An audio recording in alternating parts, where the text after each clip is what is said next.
ሰላም ተኸታተልቲ ሚሄ ሚድያ ንሎምውን ሓደ ትንታነ ሒዘለኹም ቀሪበ ኣለኹ ንክትከታተሉ በአኽብሮት ንዕድም ኣብ መንቀራቕሮ ኮይኑ ሽመት ጊዜያዊ ምምሕዳር ክርከብ ዝጽበ ዘሎ ሌተናል ጀነራል ታደሰ ወረደን ብድሆታትን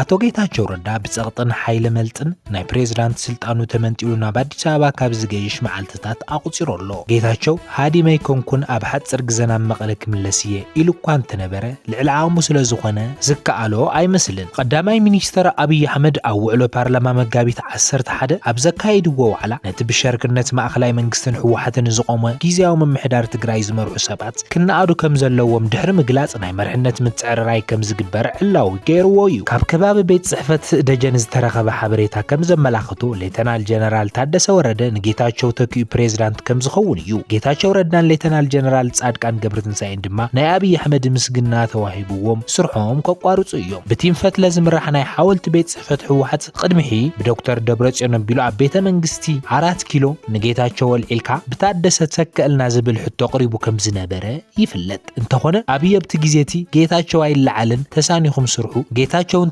ልዑሎውን ግን ታደሰ ኣይኮንን ዝትካ ዝብል አሉታዊ መልሲ ሒዞም ተመሊሶም ነይሮም እዮም ካብ ድሌቶም ወጻኢ ምላሽ ተዋሃቦም ቲም ፈትለ ወርቅ ፖለቲካዊ ሕቶታቶም ንኽምለስ ወታደራውያን መራሕቲ ትግራይ ኣብ ጎንኻ ኣሰሊፍካ ኣብ ልዕሊ ምምሕዳር ጌታቸው ረዳን ላዕለዋይ ጠማቲ አብይ አሕመድን ጸቕጥ ምፍጣር ዝብል ዓንፈት ተኸቲሎም ከምቲ ዝሓሰብዎ ድማ ብናይ ጌታቸው ረዳ ምምሕዳር ጸጥታዊ ውሕስነት ዝሰኣኑ ካብ ኮርድ ላዕሊ ኢና ዝብሉ ናይ ሰራዊት ኣዘዝቲ ነቲ ብሃገራዊ ቦርድ መረፃ ኢትዮጵያ ኣፍልጦ ዝተኸልኦ ሕወሓት ድጋፎም ገሊጾምሉ ናይ ሓወልቲ ቤት ጽሕፈትን ወታደራውያን መራሕትን ተዋዲዶም ፈለማ ምምሕዳር ጌታቸው ረዳን ደገፍቱን ሰጊኦም ካብ ትግራይ ወፂኦም ክኸዱ ናይ ምግባር ዕዮኦም ሰሪሖም ቀፂሎም አብይ አሕመድ ንናይ ጌታቸው ረዳ ፖለቲካዊ ስልጣን ከመልስ ወታደራዊ ምንቅስቃስ ዘካይድ እንተመሲሉ ምስ ሻዕብያን ፋኖን ስልታዊ ዝብልዎ ወታደራዊ ስምድና ፈጢርካ ንአብይ ካብ 4 ኪሎ ምንቃል ዝብል ካልኣዋይ መደብ ሓንፂጾም ወፊሮም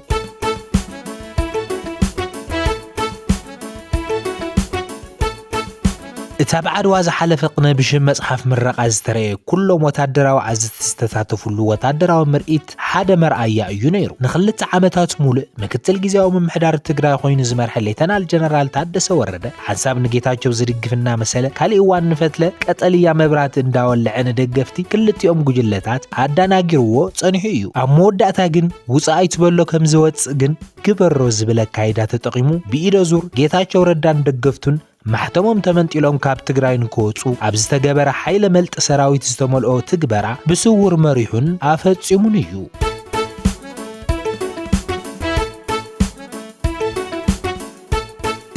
ሌተናል ጀነራል ታደሰ ወረደ ኣብቲ ናይ ቅድሚ ሕዚ ፕሬዝዳንት ይቀየረልና አብይ ሕራይ እንተይልኩም ኣነ ክኸውን ጸገም የብለይን ኢሉዎም ከም ዝነበረ ኣብቲ ናይ 4 ኪሎ መድረኽ ዝተሳተፈ ላዕለዋይ መርሕነት ኣረጋጊጹሉ እዩ ታደሰ ወረደ ከምቲ ባህጉ ኣብ ዝቕጽሉ መዓልትታት ብናይ አብይ አሕመድ ደብዳቤ ፕሬዝዳንት ጊዜያዊ ምምሕዳር ትግራይ ተባሂሉ ከም ዝሽወም ምንጭታትና ይሕብሩ እታ ሻቓሊ ነጥቢ ታደሰ ወረደ ኣብ መንጎ ድሌት አብይ አሕመድን ቲም ፈትለን ተቐርቂሩ ስራሕ እንተይሰርሐ ቅልውላብ ትግራይ ካብ ቁጽጽር ወጻኢ ከይኸውን እዩ ታደሰ ወረደ ጌታቸው ረዳ ካብ መቐለ ወፂኡ ምስከደ ብላዕለወት ሓለፍቲ መንግስቲ ኢትዮጵያ ተጸዊዑ ሓጺር መብርህን ለበዋን ከም ዝተዋሃወ ምንጭታትና ይሕብሩ ሌተናል ጀነራል ታደሰ ወረደ ፕሬዝዳንት ኮይኑ ክመርሕ መንግስቲ ኢትዮጵያ ከጽድቕ ንሱ ድማ ኩነታት ትግራይ ተጓሃሂሩ ምስ ማእኸላይ መንግስቲ ናብ ኩናት ከየመርሕ ምርግጋዕ ምስ ፋኖን ሻዕብያን ዝተጀመረ ርክባት ምብታኽ ሰራዊት ኢትዮጵያ ናብቲ ናይ ቀደም ኣብ ትግራይ ዝነበረ ማዓስከራት ክምለስ ባይታ ምንጻፍ ኢሉ እውን ሰራዊት ትግራይ ብዲዲአር ምጥያሽ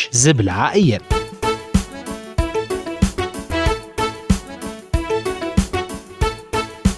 ቀንዲ ዕላማ አብይ አሕመድ ነቲ ካብ ጊዜ ናብ ጊዜ በጣጢሱ ወጸንሐ ናይ ሰሜን ፖለቲካ ትግራይ ብታደሰ ቢልካ ምዝራግ እዩ ኣብቲ መጋቢት 11 ዝወዓለ ባይተ ወከልቲ ህዝቢ ሰራዊት ኢትዮጵያ ኣብ ኦሮሚያ ነምሓራን ተወጢሩ ስለ ዘሎ ንመንግስቲ ኢትዮጵያ ምውቃዕ ግዚኡ እዩ ኢሎም ዝኣምኑ ሰባት ከም ዘለዉ ከም ዝሰምዐ እዩ ኣነ ዝብል ግን ሕደጉ ሰላምና እዩ ዝሕሸና የዋጸኩምን ዝብል ካብ ውሽጡ ኣሻቂልዎ ዝቐነየ ጉዳይ እዩ ብዙሓት ሰባት ደጊምደ አብይ አሕመድ ሰራዊት ተኽቲቱ መሊሱ ንመቐለ ክቆጻጸሩ እዩ ዝብል ዝተጋገየ ርድኢት ነይርዎም እቲ ሓቂ ግን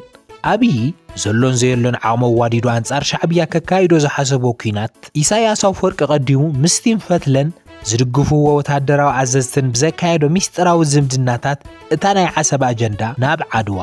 ቀይርዋ